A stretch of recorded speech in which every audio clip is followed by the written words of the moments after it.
couple of hours, Congress will have a resolution on the floor to invoke the 25th Amendment of the Constitution, thereby removing Joe Biden from office after he bowed out of the presidential race yesterday. Congresswoman Nancy Mace with us, who is proposing this.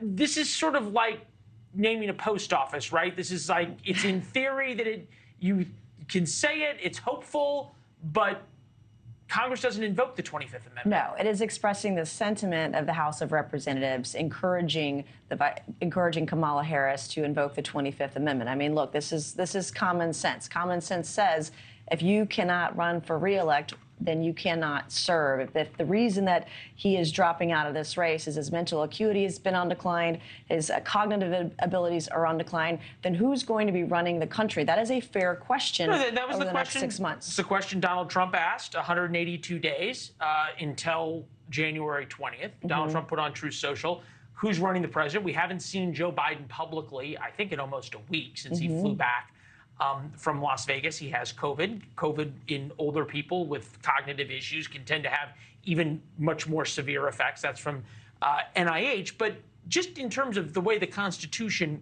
works, the 25th Amendment says allows the vice president, along with the majority of the president's cabinet or Congress, to decide if the president is unable to perform their duties. Fine.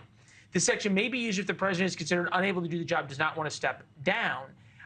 The issue, though, is once you invoke the 25th Amendment, it is the president himself who then certifies that he is able to retake the powers of the presidency.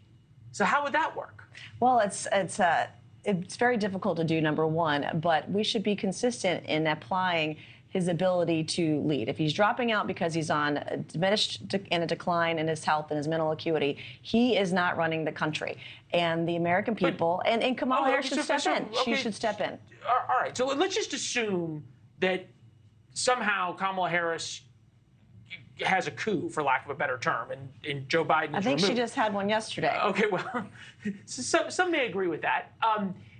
Do Republicans really want to run against the incumbent first female president? It doesn't matter who the Democrats put on the top of the ticket. Really? It doesn't? Oh, it does not matter. It does not matter. You guys were licking your chops about running against Joe Biden. Everybody was all excited last week. And I get that sentiment. I get it. But in my opinion, because they have covered this up for so long, and now we're reading stories, and I've talked with some of my Democrat colleagues over the weekend, we're hearing stories about the last time people have interacted with him, how he didn't know who they were, didn't know necessarily who he was either, and we can argue about that too.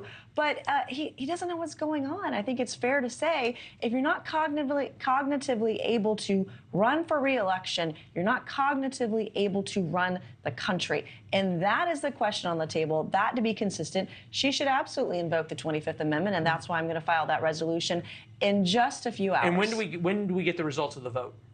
Well, it depends on whether or not it can be a privileged motion. We don't know yet. I'm going to be talking to the parliamentarian when they come into the Capitol today. All right, so we have Calvin Coolidge already this hour discussed, and now the parliamentarian already on a Monday morning. Congresswoman, it is good to see you. Yeah, Thank good to see you.